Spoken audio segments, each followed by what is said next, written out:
Good morning, students. 7.1 will continue. So we'll do one more sum here.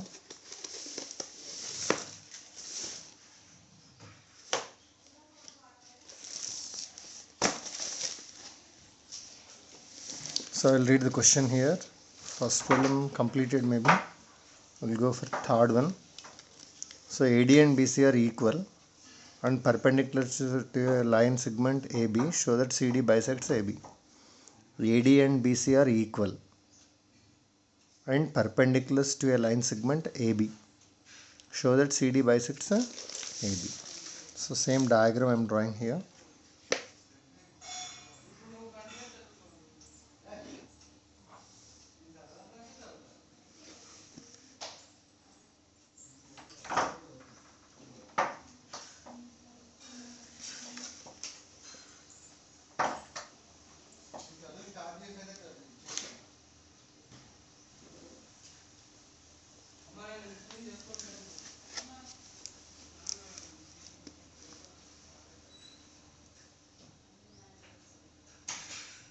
So this is the diagram which we have to draw. What they given, we'll see it.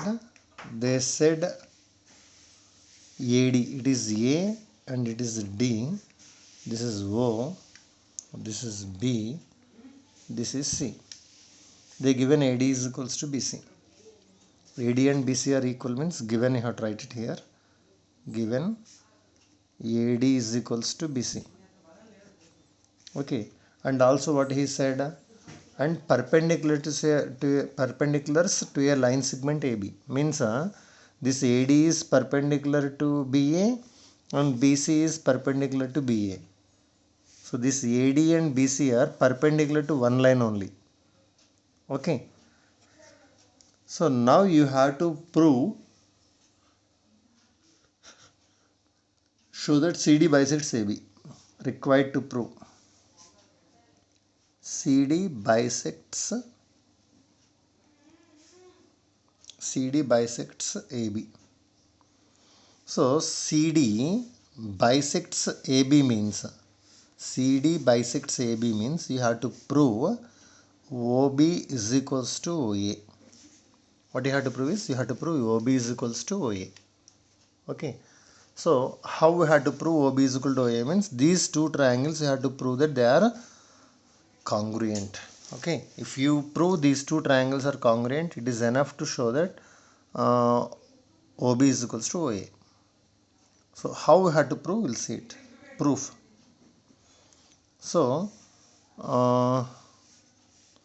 BC is parallel to AD, we don't know, but BC and AD are two lines. They are two lines. BC and AD are two lines. Okay. If you extend this line like this, this is like this. Just you are assuming it. And AB is a transversal. AB is a transversal. If you see the figure, this is one line, this is another line, this is a transversal. What are these two angles? These two are called alternate angles. Means angle OBC is equals to angle OAD. Alternate angles are equal. Alternate angles are equal. So therefore you can say that BC is parallel to AD. Since alternate angles are equal, you can write BC is parallel to AD. Okay. By the axiom of alternate angles. From axiom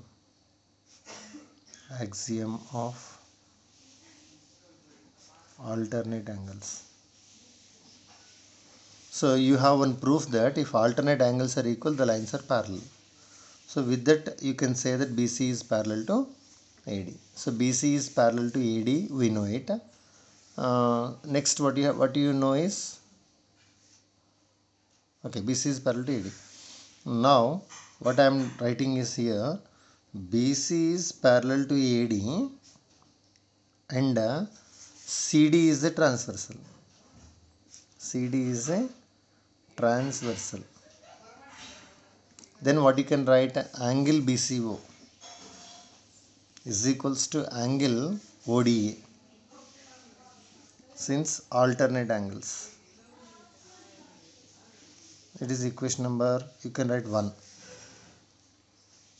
Okay, still not necessary. So one more, you are writing angle OAD is equals to angle OBC is equals to 90 degrees, since AD and BC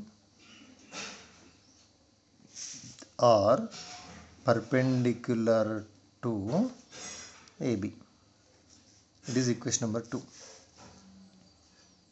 Okay. Now what you have to do is you have to take two triangles. Triangle OAD is one. Triangle OBC is another one. I am taking two triangles. Okay, here you can. So then first what I am doing is I am taking equation 2. Means angle OAD is equals to angle OBC from equation 2. Okay. Then I am writing AD is equals to BC. Means it is given. He said AD and BC are equal. Then again equation number 1. Angle BCO is equals to angle ODA from equation 1. So what you can write is angle side angle of one triangle are respectively equals to angle side angle of another triangle. Then two triangles are congruent. Triangle OAD is, this is the symbol for congruent. Triangle OBC by ASA congruency.